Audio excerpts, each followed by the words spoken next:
আমি হুনাতা আল হিমারি রাজার আদেশ নিয়ে এসেছি। রাজার? তিনি আমার কাছে কি চান? উনি ডেকেছেন। কিন্তু কেন? আমাদের কোনো গোস্তাকি হয়েছে নাকি উনি মালের ভাগ চান?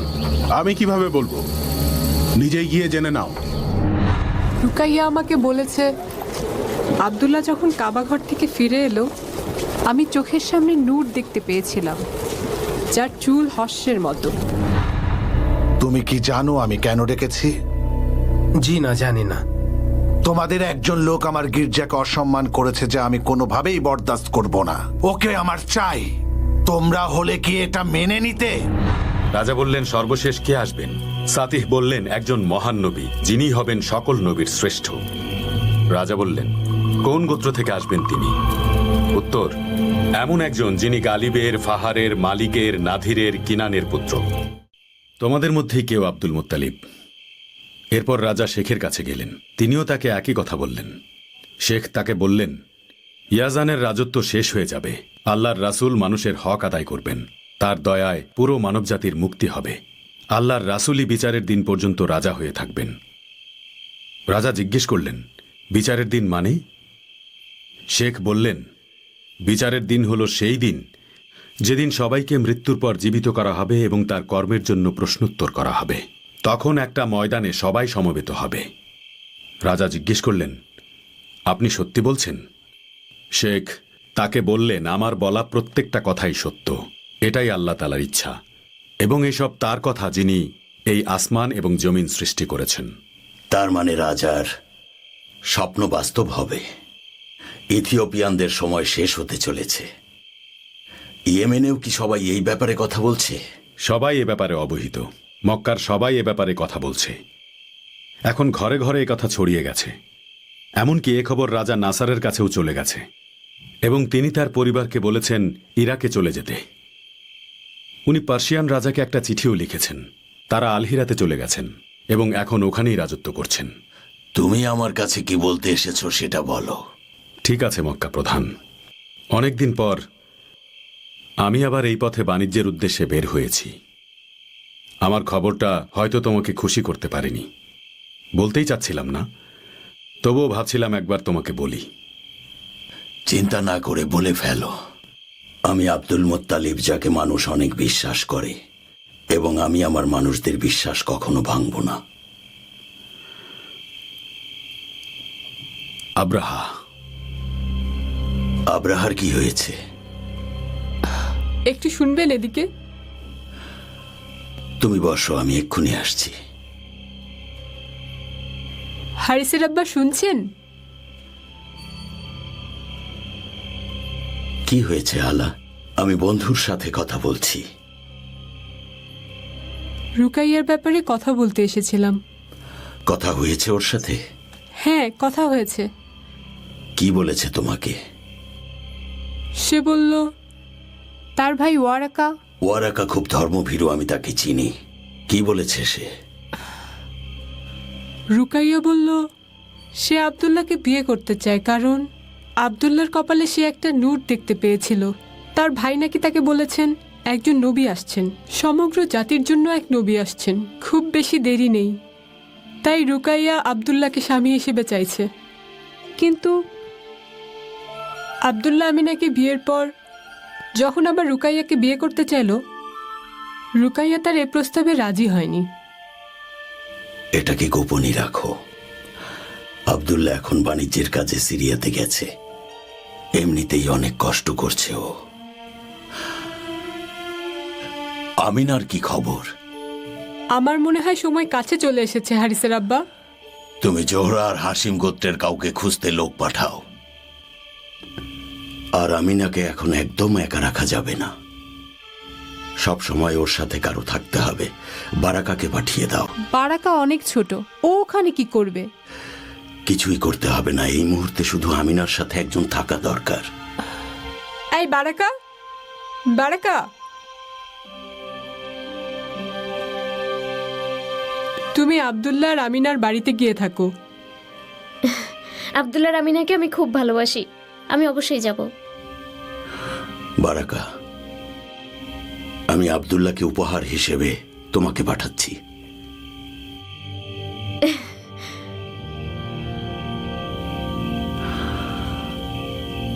আমি মেহমানের কাছে যাচ্ছি।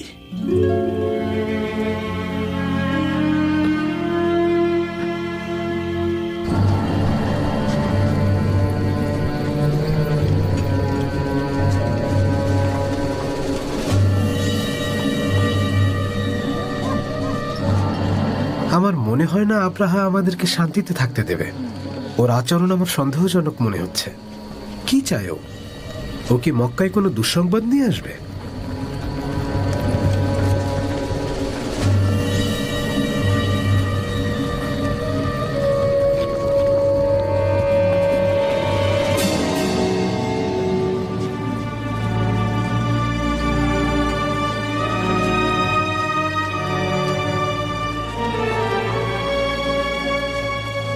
বন্ধু আব্দুল মোত্তালিব, আমি তোমাকে ভয় দেখাতে চাইনি, কিন্তু আমি তোমাকে এবং এখানকার মানুষকে নিয়ে ভাবি। আমি বাণিজ্য করি এখানে, আর তুমি তো জানোই খাতেমের লোকেরা কাবাকে মানে না। খুলে বলো বন্ধু, আমি জানি তুমি কিছু বলতে চাইছো। না আব্দুল মোত্তালিব, নিজের জন্য বলছি না, কিন্তু আমার মনে হয় আব্রাহা কোনো পরিকল্পনা করছে। কি পরিকল্পনা? আমি তো তোমাকে সব খুলেই বললাম, আশা করি তুমি আমার কথা বুঝতে পেরেছ। আমাদের সাথে কি শত্রুতা? আব্দুল মোত্তালিব, সে সানাতে একটা বিশাল গির্জা বানিয়েছে এবং সে চাইছে সব মানুষ, বিশেষ করে আরবীয়রা, তীর্থের জন্য সেখানে যাক, যাতে করে ওই সানা আরবের কেন্দ্রবিন্দু হোক। আর তুমি তো জানো যে এটা করে তার কি লাভ হবে। কিন্তু আরবের মানুষেরা যদি সানাতে তীর্থের জন্য যায়, তাহলে আমরা কি তাদেরকে জোর করে থামাতে পারবো? এটা একান্তই তাদের সিদ্ধান্ত। আমি কি করব? আমি নিজেকে প্রশ্ন করেছি কেন সেটা করেছে। কেন? তোমার প্রশ্নের কি উত্তর পেলে? কাবা ধ্বংস করে দেবে। কি বললে? আমি তার সাথে যুদ্ধ করব। আরবীয়রা যারা যারা চায় আমার সাথে যোগ দিতে পারে।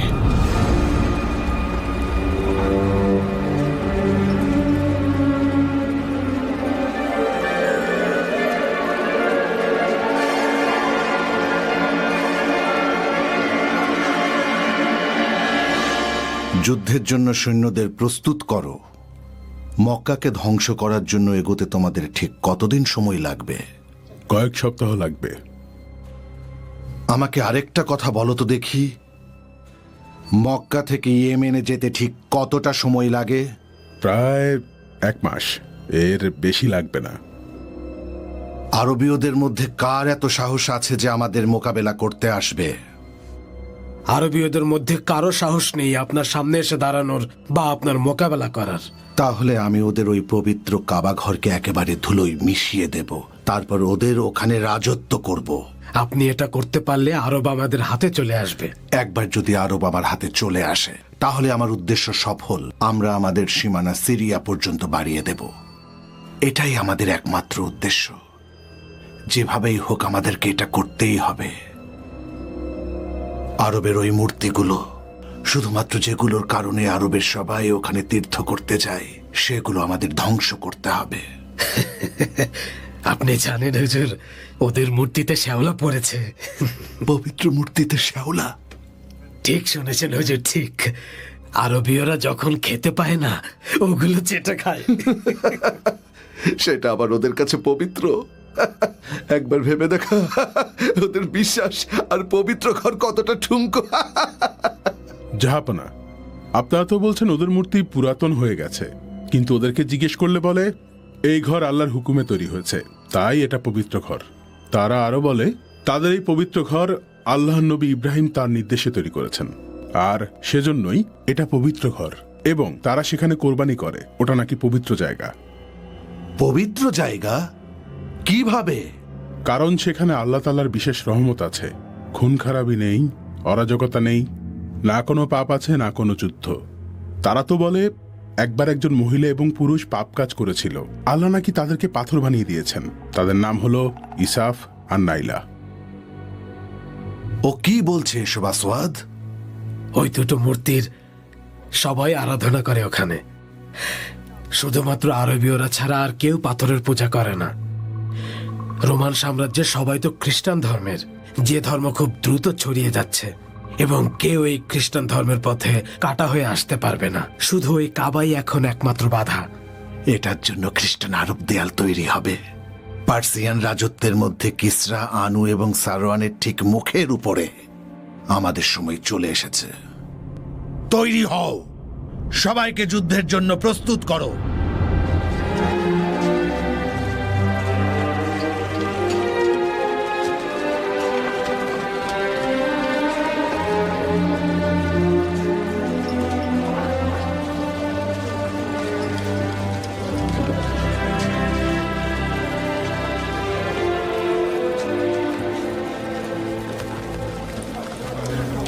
হালা, হারিসের আব্বা, কি হয়েছে? মন খারাপ নাকি তোমার? হামজার কিছু হয়েছে? হামজা একদম ঠিক আছে। ওকে এখন থুয়াইবার কাছে রেখে এসেছি। আমার সেটার জন্য মন খারাপ না। তাহলে কি হয়েছে হালা? আমিনা, আমিনার কি হয়েছে? ওর সাথে দেখা করতে গিয়ে দেখি খুব কান্নাকাটি করছিল। জিজ্ঞেস করায় বলল আব্দুল্লাহর কথা খুব মনে পড়ছে। আমি দেখা করে আসবো ওর সাথে।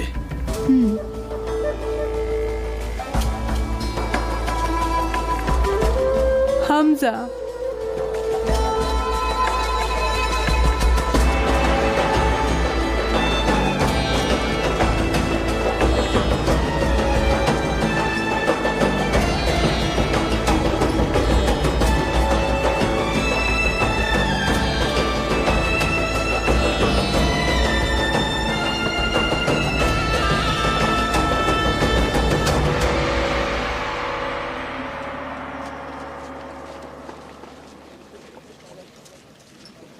ও চলে এসেছেন আপনি? আমার প্রিয় পুত্র তালিব, তুমি কি আব্দুল্লার বাড়িতে আমিনাকে দেখতে গিয়েছিলে? হ্যাঁ, আমিনার সাথে কথা বলে এসেছি। ওর কি কিছু লাগবে? না, আমার চাচা আব্দুল মুত্তালিব বারাকাকে ওখানে পাঠিয়েছেন। বারাকা? ও তো অনেক ছোট, ওখানে গিয়ে কি করবে? আমার চাচা নিজে ওকে আব্দুল্লার বাড়িতে পাঠিয়েছেন। আর বারাকাও ওখানে খুশি মনে থাকতে চেয়েছে। আর ও তো রান্না করার কাজ আর পানি তোলার কাজ করতে পারে। এমনিতে মেয়েটা খুব কাজের, ঘরের সব কাজ পারে। আমি নিশ্চিত ও আমিনাকে সব সাহায্য করবে। রাব্বিল কাবা ওর ভালো করুক ফাতিমা, আমি দোয়া করি।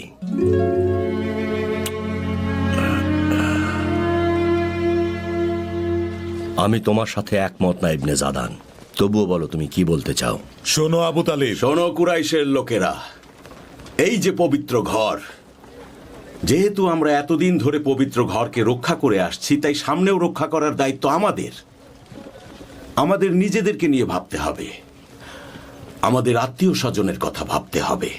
কারো যদি কোনো সাহায্যের দরকার হয় আমাদেরকে সাহায্য করতে হবে। যদি আমাকে জিজ্ঞেস করো, কেউ চুরি করলে হাত কেটে নেওয়া উচিত এবং আরব থেকে কিনানা পর্যন্ত সব ধরনের হারাম কাজ বন্ধ করে দিতে হবে। এবং আমি এটাও চাই না নারীরা বেপর্দা হয়ে ঘুরে বেড়াক। বলুন আব্দুল মুত্তালিব।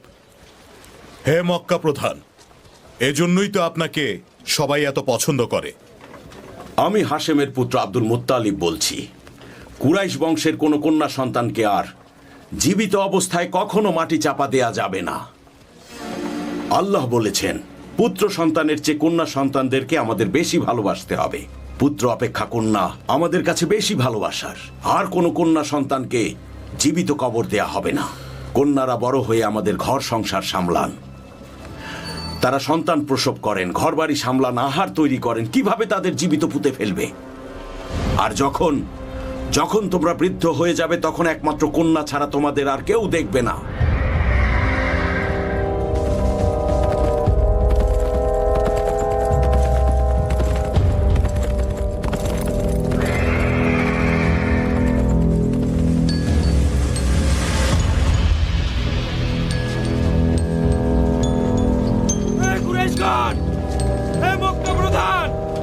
আপনাদের জন্য একটা দুঃসংবাদ আছে।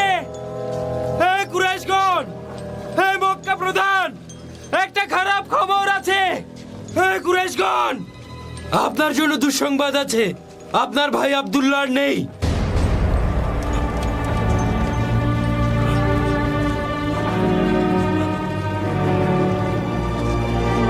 আব্দুল্লাহ,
আব্রাহার কি হয়েছে?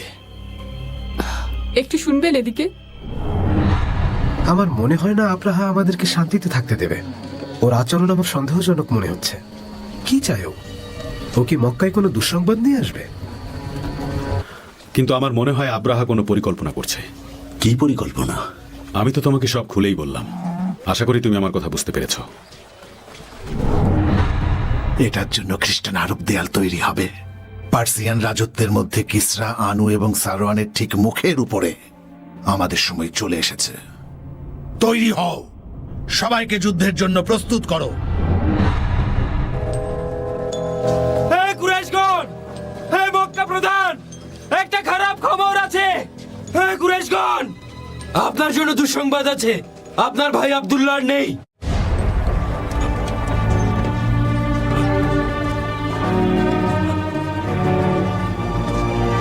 আব্দুল্লাহ,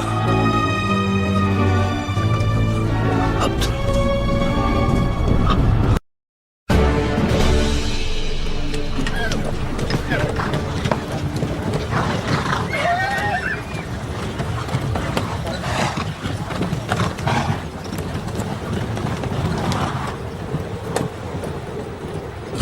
আব্রাহা মনে হয় তার সৈন্যদের নিয়ে বেরিয়ে গেছে নুফাইল। আমারও তাই মনে হয়।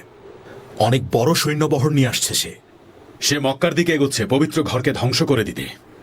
আরবদের কোনো মান সম্মানই থাকবে না যদি তারা আব্রাহাকে আর তার সৈন্যদেরকে এখানে ঢুকতে দেয়। তার একটা সৈন্য যেন এখান থেকে জীবিত ফিরে যেতে না পারে সেই ব্যবস্থাই করতে হবে। খাতামরা কি করবে?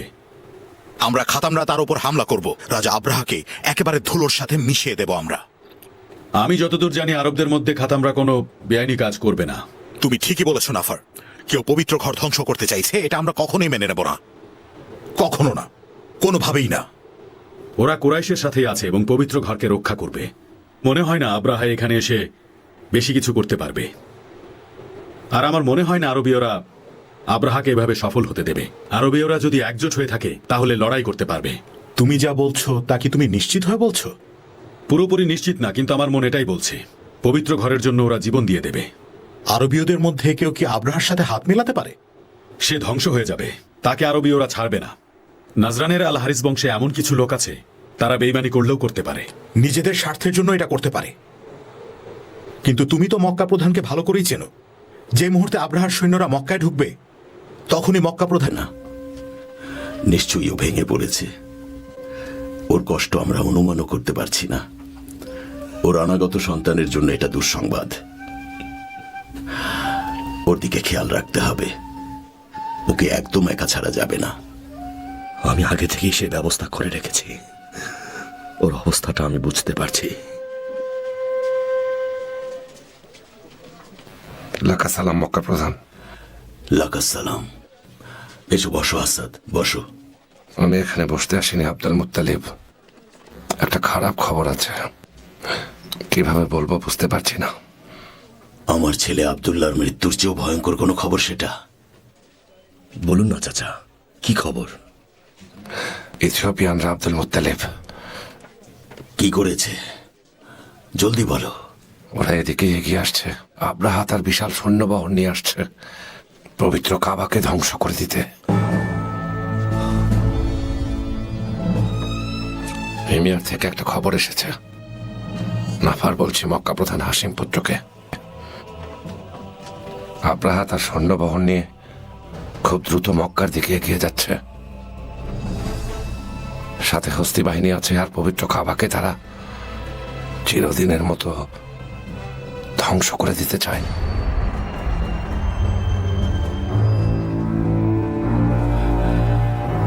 হে আল্লাহ, তোমার পবিত্র ঘরকে রক্ষা করো।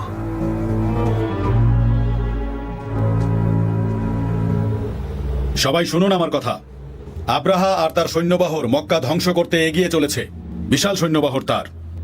আমরা হয়তো সবাইকে মারতে পারবো না, কিন্তু কেউ যেন বলতে না পারে যে আব্রাহা আর তার সৈন্য ইয়েমেনের উপর দিয়ে মক্কায় পবিত্র ঘর ধ্বংস করতে গেছে। কিন্তু ইয়েমেন থেকে কেউ কোনো রকম বাধা দেয়নি। এখন কি করতে হবে সেটা বলো। আমরা আমাদের তীর ধনুক দিয়েই তাদের উপর হামলা করব। তারপর মরুভূমির দিকে যাব। প্রথম আক্রমণের পর আমরা দ্বিতীয় আক্রমণের জন্য তৈরি হব। যখন সে খাতামের ভূমিতে আসবে আর সেদিক দিয়ে আব্দুল মুদানে আসবে, সেখানেও আমরা একইভাবে আক্রমণ করব। তবুও যদি সে মক্কা পর্যন্ত পৌঁছে যায়, তাহলে অবশ্যই মক্কার লোকেরা সেখানে তাকে প্রতিরোধ করবে, আমরাও করব। আর আমরা যদি আব্রাহাকে মারতে পারি, তার সৈন্যবহর দুর্বল হয়ে যাবে আর তারা অবশ্যই পালাবে।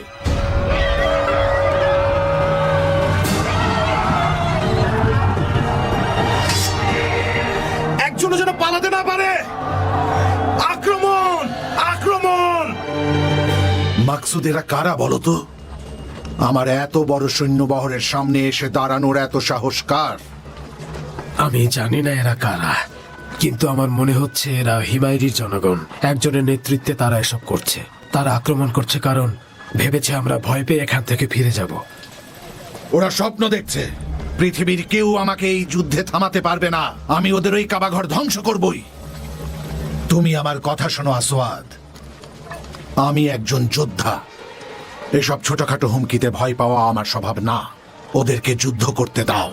খুব তাড়াতাড়ি ওদের চোখ থেকে পর্দা সরে যাবে। আমি ওদের প্রত্যেককে আমার কারাগারে বন্দি দেখতে চাই। আর ওদের ওই সেনাপতিকে আমার সামনে জলদি হাজির করো। জয় হুকুম প্রভু।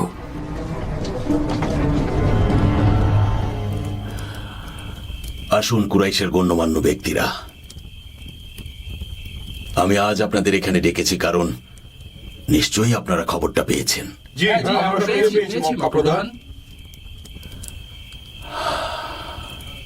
আব্রাহা মক্কার দিকে এগিয়ে আসছে। ওকে কিভাবে প্রতিরোধ করতে পারি? ওদের তো অনেক সৈন্য, আর আমাদের তো কিছুই নেই। আমরা কি তাদের মক্কায় ঢুকতে দেব নাকি? ওরা আমাদের ঘর বাড়ি ধ্বংস করবে, স্ত্রী সন্তানদের নিয়ে যাবে, মেয়েদের উপর অত্যাচার করবে, আমাদের পুরুষদের খুন করবে। আমরা কি সেটা হতে দেব? আর আমাদের পবিত্র কাবা, জীবন দিয়ে হলেও পবিত্র কাবাকে রক্ষা করব। আমি উনার সাথে পুরোপুরি একমত। কাবার জন্য আমরা জীবন দিতেও প্রস্তুত। এই যে মক্কার প্রধান, আমাদের পবিত্র কাবা আমাদের জন্য সাধারণ কিছু না। কাবাকে রক্ষা করার দায়িত্ব কিন্তু আমাদের। আগে আলু আলীদের বাবাকে বলতে দাও। বলুন আলু আলীদের বাবা। আমি বলছি আরবের সব জাতিকে বার্তা পাঠানো হোক, তারা যেন তাদের গোত্র থেকে লোক পাঠায়, তারা যেন আমাদের সাথে এক হয়ে আব্রাহার সৈন্যদের বিরুদ্ধে লড়াই করে। ভালো বলেছেন মুগিরা চাচা, কিন্তু আব্রাহার সৈন্যদের খবর আরবের সব জায়গায় পৌঁছে গেছে, তাও তো কেউ এলো না। শোনো আব্দুল মুত্তালিব, বলুন, শুনছি। আমরা কুরাইশ বংশের সবাইকে একত্র করে আমরা সবাই মিলে আব্রাহার বিরুদ্ধে লড়াই করব। বলুন আব্দুল মুত্তালিব, আপনার কি সিদ্ধান্ত? কুরাইশের গুণীজন, দেখুন এটা একটা বিশাল সমস্যা। মনে হয় না এখন আরবীয়রা আমাদের সাহায্য করে নিজেরা বিপদে পড়বে।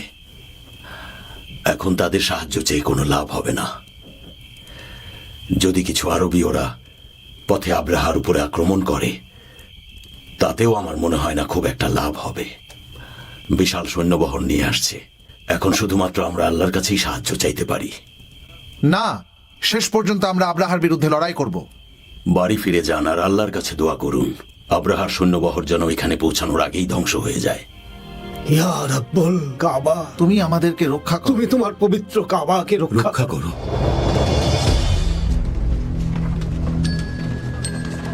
নাফারের লোক আল হিমায়রি, যারা আব্রাহার বিরুদ্ধে যুদ্ধ করার সাহস পেয়েছে। কোন সাহসে তোমরা এটা করলে? আপনি নিজেও ভাবতে পারছেন না আপনি কত ভয়ঙ্কর কাজ করতে চলেছেন। ওই পবিত্র ঘর আরবীয়দের গর্ব। ওই কাবা ঘর আল্লাহ তাআলা নির্দেশে নির্মিত হয়েছে। তুমি কি বুঝতে পারছো আমি তোমার সাথে কি করতে পারি নাফারি? সেটা আমি জানি না, কিন্তু আপনি যদি আমাকে জীবিত ছেড়ে দেন, আপনার বিপদ হতে পারে। কথাটা মনে রাখবেন। আমাকে ভয় দেখানোর চেষ্টা করছো? এটা জানার পরেও যে আমি রাজা আব্রাহা? একে লোহার শিকল দিয়ে বেঁধে রাখো আর নিয়ে চলো আমাদের সাথে, যাতে নিজের চোখে আমাদের সাথে গিয়ে দেখতে পারে কিভাবে আমরা ওদের ওই কাবা একেবারে ধ্বংস করি। আমি ভয় দেখানোর চেষ্টা করছি না, শুধু সতর্ক করছি। আজ পর্যন্ত যারা কাবা আক্রমণ করার চেষ্টা করেছে, তাদের নাম চিরতরে মুছে গেছে। নিয়ে যাও, আর আমি যা বললাম তাই করো।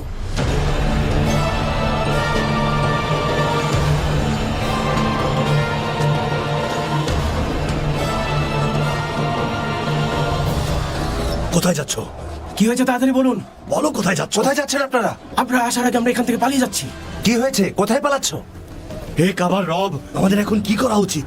কোথায় মক্কার প্রধান? মক্কার প্রধান কোথায় আপনি?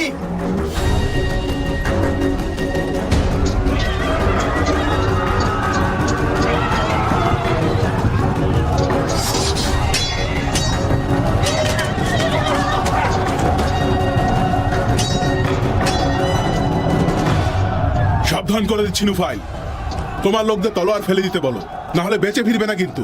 এক শর্তেই আমরা আমাদের তলোয়ার ফেলবো। কি? খাতামের যত লোককে তোমার রাজা বন্দী করেছে তাদের সবাইকে ছেড়ে দিতে হবে। সেই সিদ্ধান্ত শুধু রাজাই নিতে পারবেন। আচ্ছা ঠিক আছে, মানলাম। তাহলে আমি তোমাকে আরেকটা শর্ত দিচ্ছি, তুমি আমাদের সৈন্য দলে যোগ দেবে এবং আমাদের সাথে মক্কায় যাবে। তো কি বলো তুমি?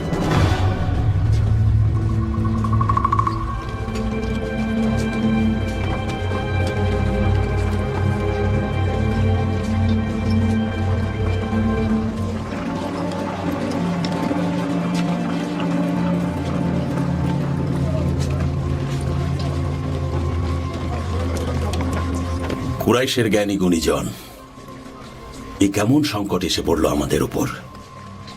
আব্রাহার সৈন্যবহর তো একেবারে কাছে চলে এসেছে, কিন্তু তাদের মক্কায় আসার পথে আমাদের বন্ধু নাফার আক্রমণ করেছে। নোফাইল ইবনে হাবিব ও খাতাম গোত্রকে সাথে নিয়ে আক্রমণ করেছে, আর অন্যদিকে আব্দুল মোদানের লোকেরাও প্রতিরোধ করে তুলেছে। এখন যদি আমরা শুধুমাত্র কুজ্জাহ, কিনানা, আলা হাবিস থেকে লোকজনকে একত্র করতে পারি, বিশেষ করে যারা তলোয়ার চালাতে পারে, তাহলে ভালো হতো। আরবের বাকি গোত্রদের ক্ষেত্রে আপনার কি বলার আছে মক্কা প্রধান? আব্রাহার সৈন্যদের সামনে লড়াই করার মতো অবস্থা আরবের অন্য গোত্রদের নেই। তার মানে আমাদেরকে এই আব্রাহার বিশাল সৈন্যবাহিনীর সাথে লড়তে হবে? ঠিক বলেছেন আপনি। কি ভাবছো আব্দুল মুত্তালিব?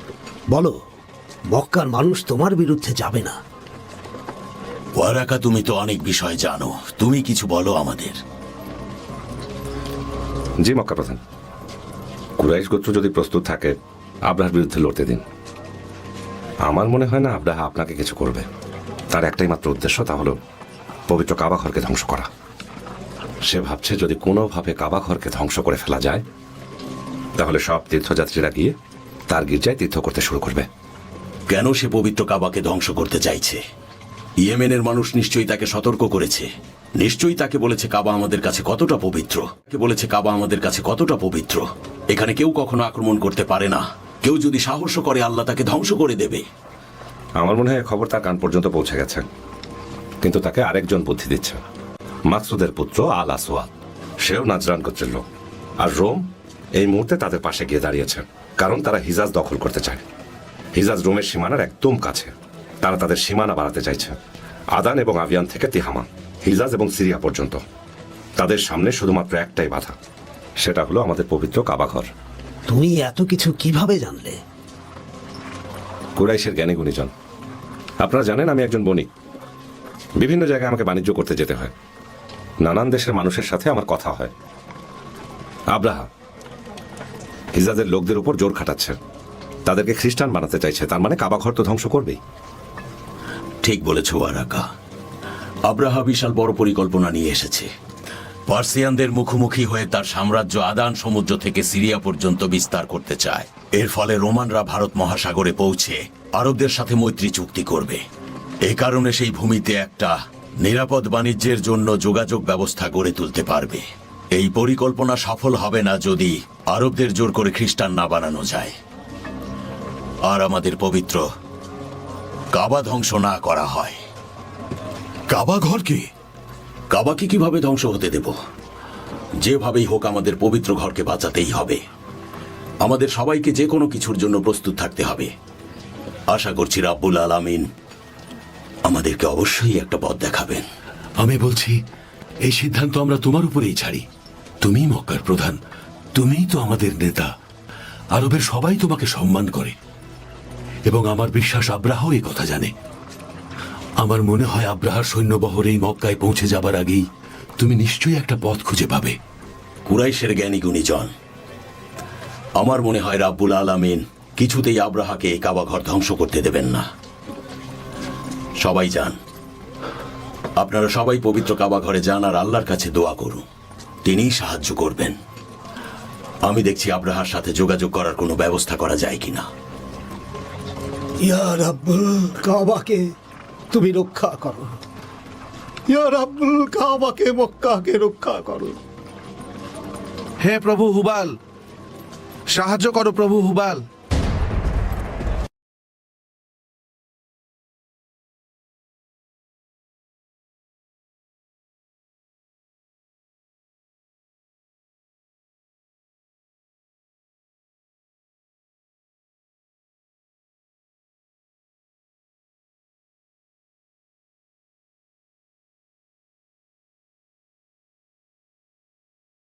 কে নিয়ে এসো, আর সাথে ওই নুফাইলকেও আনো। শোনো হুনাতা, বলুন মালিক। মক্কাতে পৌঁছতে আমাদের আর কতদিন সময় লাগবে? কয়েকদিনের মধ্যে উকাজে পৌঁছে যাব, তারপরেই আমরা নাখলায় পৌঁছে যাব। নাখলার পাশেই মক্কা। খুলে দাও এদেরকে।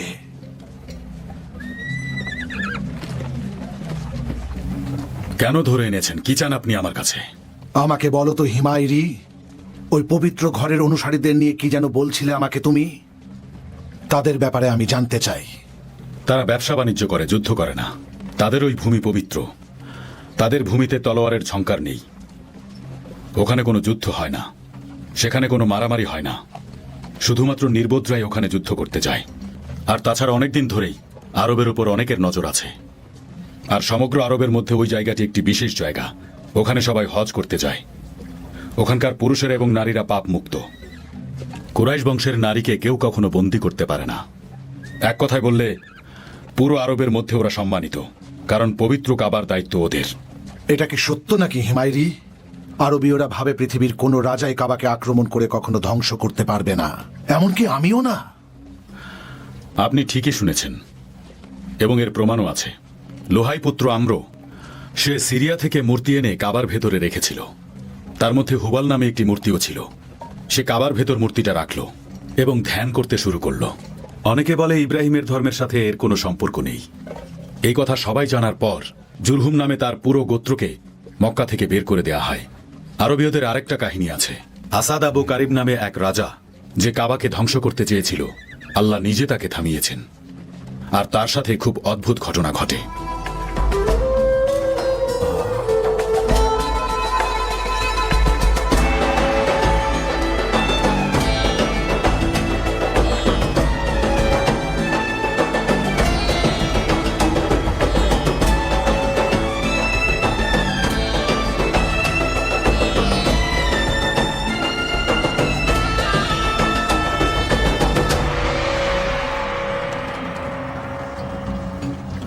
আচ্ছা, আমাকে রাজা আবু কারিবের গল্পটা বলো তো হিমিয়ারি। শোনার জন্য অধীর আগ্রহে বসে আছি। আরবের লোকেরা বলে যে রাজা আবু কারিব একজন মূর্তির পূজারী ছিল। একদিন আল হিজাজে আক্রমণ করার উদ্দেশ্যে বের হয়ে গেল। যখন সে হুজেল পার হলো, তারা তাকে বলল, দয়া করুন মালিক, হুজেল গোত্রের লোকেরা খুব গরিব, কিন্তু তারা এমন একটা ঘরের সন্ধান দিতে পারেন যেখানে হিরে জহরতের কমতি নেই। সে যেন সেখানে গিয়ে আক্রমণ করে। সেই পবিত্র ঘরটি ছিল মক্কায়, তার নাম কাবা। তারপর রাজা আবু কারিব মক্কায় পৌঁছালেন কাবায় আক্রমণ করতে, কিন্তু দুজন জ্ঞানী মানুষ তাকে থামালেন। তারা তাকে বললেন, রাজা আবু কারিব, আজ পর্যন্ত যারাই পবিত্র কাবার ঘরে আক্রমণ করতে চেয়েছে, সে তার সৈন্যসহ মরুভূমির উপর ভয়ঙ্কর এক মৃত্যু উপহার পেয়েছে। রাজা আল কারিব, মহান আল্লাহ তাআলার নির্দেশে এই পবিত্র কাবা ঘর নির্মাণ করা হয়েছে। আপনি যদি সেটাকে ধ্বংস করতে চান, তাহলে এর পরিণাম কিন্তু ভয়ঙ্কর হবে। তারপর আবু কারিব তাদের দুজনকে বললেন, তাহলে আমি পবিত্র কাবা ঘরে পৌঁছানোর পরে কি করব বলুন আমাকে। জ্ঞানী লোক বললেন, সবার মতো আপনিও সেখানে সিজদা করুন, কাবার চারদিকে ঘুরুন এবং কাবার সম্মানে আপনার মাথার চুল কাবার উদ্দেশ্যে কামিয়ে ফেলুন এবং যতক্ষণ কাবার মাটিতে থাকবেন সিজদা করুন। তখন রাজা বললেন, কেন আমি এসব করব সেটা বলুন আমাকে। তারা রাজাকে বললেন, আল্লাহ তাআলার নির্দেশে আমাদের পিতা ইব্রাহিম এই পবিত্র ঘর নির্মাণ করেছেন, তাই আপনাকে বলছি, কিছু মানুষ পবিত্র ঘরে মূর্তি ঢুকিয়েছিল এবং পবিত্র কাবা ঘরকে অপবিত্র করেছিল। রাজা আবু কারিব তাদের কথা শুনলেন এবং বিশ্বাসও করলেন। তিনি হুজাইল থেকে একজনকে নিয়ে এলেন, যে তাকে কাবা ঘরে আক্রমণ করতে বলেছিল। রাজা তাদের হাত পা কেটে ফেলেন। তারপর তিনি মক্কার দিকে এগুলেন এবং সেখানে গিয়ে তিনি মাথার চুল কামিয়ে ফেললেন। তিনি 6 দিন পর্যন্ত পবিত্র কাবা ঘরে ছিলেন এবং বিশাল একটি চাদর দিয়ে কাবা ঘরকে ঢেকে দিলেন। তিনিই প্রথম মানুষ যিনি কাবা ঘরকে ঢেকেছিলেন। তারপর তিনি নির্দেশ দিলেন পবিত্র ঘরকে পরিষ্কার করতে এবং এখানে যেন কেউ মৃত প্রাণী না আনে। তার জাতিকে নির্দেশ দিলেন এবং তিনি একটি লোহার দরজাও তৈরি করে দিলেন। সেদিনের পর থেকে তার জাতি পবিত্র কাবা ঘরকে প্রত্যেকে নিয়মিত সেজদা করতে থাকেন।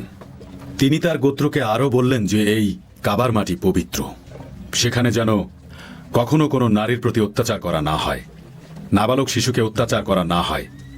কাবায় কেউ আক্রমণ করতে এলে যেন সবাই রক্ষা করে। যদি কেউ কাবাকে আক্রমণ করতে চায়, তাহলে তার ধ্বংস খুব নিকটে। আমি ধ্বংস করব ওই কাবাকে।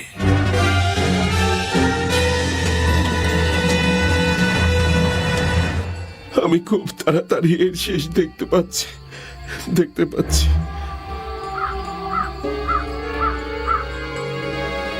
আপনি কি চান বলুন আমাদেরকে ইবনে হাইবান।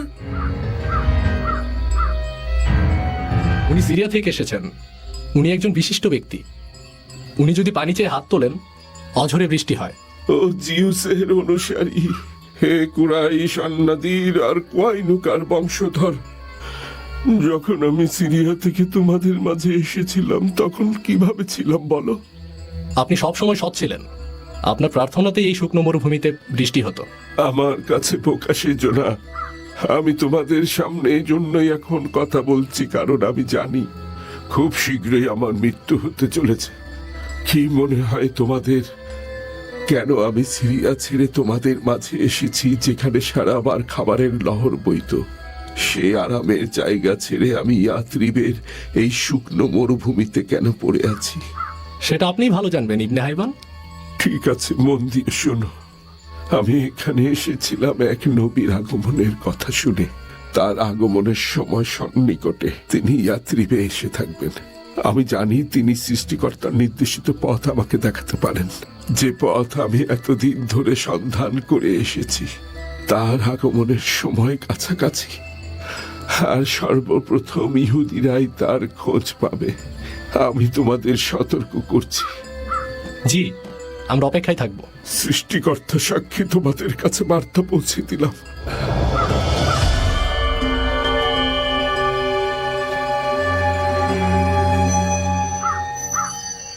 আমরা ইবনে হাইবানের শেষ কথাগুলো মনে রাখবো।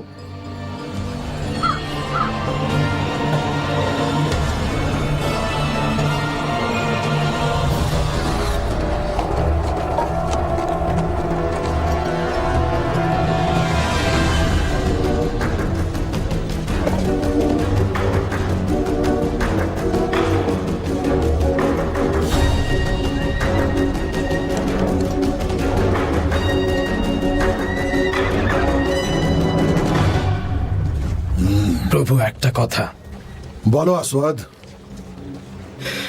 কাবার এই ঘটনাগুলো হয়তো আপনার মনে বসে গেছে, সেজন্য আপনি একটু ভয় পাচ্ছেন। এগুলো শুধু বানানো ঘটনা। মক্কার মানুষ এসব বানিয়েছে যাতে কেউ কাবায় আক্রমণ না করে। এটা একটা সাধারণ ঘর, আর কিছুই না। তুমি একটা আহাম্মক, বুঝেছ আসওয়াদ? জি প্রভু। তুমি কি জানো না আসওয়াদ, একজন রাজা সৈন্য সহ ইয়েমেন পর্যন্ত এসে, বিশেষ করে সেই রাজা যদি আব্রাহা হয়, এসব কান কথা আর বানানো গল্পে কখনো ভয় পাবে না। আমি এখানে এসেছি কাবাকে ধ্বংস করতে, এবং আরবীয়দের আমি জোর করব আমাদের গির্জায় যেতে, যাতে আমার ভূমি আরবের সবচেয়ে জাঁকজমক জায়গা হয়। একবার এই আরবীয়দের এই পবিত্র জায়গা আমি ধ্বংস করে দেই, তারপর এদেরকে বাধ্য করব যাতে এরা সবাই খ্রিস্টান ধর্ম গ্রহণ করে। তারপর পার্সিয়ানদের পরাজিত করার জন্য একটি শক্তিশালী বাহিনী তৈরি করব। আমি আপনার কথা মন দিয়ে শুনছি প্রভু। আমার সৈন্যদের প্রস্তুত করেছি শুধু সেই দিনের অপেক্ষায়। মক্কায় গিয়ে ওই কাবা ঘরকে আক্রমণ করব বলে ওদেরকে পরাজিত করব। ওদের যত সম্পদ আছে সব নিয়ে নেব। আপনার হুকুমের অপেক্ষায় আছি। আমাকে কেউ থামাতে পারবে না। আরবীয়দের খ্রিস্টান ধর্মে আনতে পারলে আমার চেয়ে বেশি খুশি আর গর্বিত মনে হয় আর কেউ হবে না। যখন আমরা ওই কাবা ঘরকে ধ্বংস করব, এক সময় মানুষ কাবাকে ভুলে যাবে, কেউ আর কাবার কথা বলবে না। তখন খ্রিস্টান ধর্ম গ্রহণ করা ছাড়া তাদের কোনো উপায় থাকবে না। তারা বাধ্য হবে আমার ওই গির্জায় যেতে। তোমাকে একটা কথা বলি আসওয়াদ, শুধুমাত্র ধর্মই পারে একজন রাজা আর তার প্রজাকে এক সুতোই বেঁধে রাখতে। তাই তারা খ্রিস্টান ধর্ম গ্রহণ করলে এমনিতেই আমার অধীনে চলে আসবে। আরেকটা কথা বলি আসওয়াদ, যখন আমরা ইহুদিদের ইয়েমেন থেকে বের করে দিতে পারবো আর নামাজের ইহুদিদের মেরে ফেলবো, তখন আমরা ইয়েমেনদের প্রতিরোধ দুর্গ ধ্বংস করে দিতে পারবো। আর একবার আমরা যদি ওই কাবা ঘর ধ্বংস করতে পারি, একবার শুধু ওই মক্কার মানুষদের হাতে নিতে পারি, তাহলে এই পুরো আরব আমাদের হাতের মুঠোয় চলে আসবে। তুমি নিশ্চিন্ত থাকো।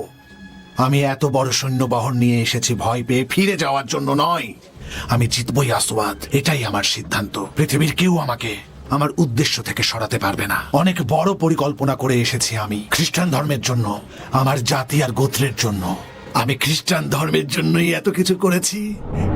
আমার কাছে কাবার ধ্বংস থেকে অন্য আর কিছুই আনন্দের নয়, এবং আমি আব্রাহাকে পথ দেখিয়ে দিব যেন তিনি মক্কার উঁচু উঁচু পাহাড়ের ভিড়ে হারিয়ে না যান।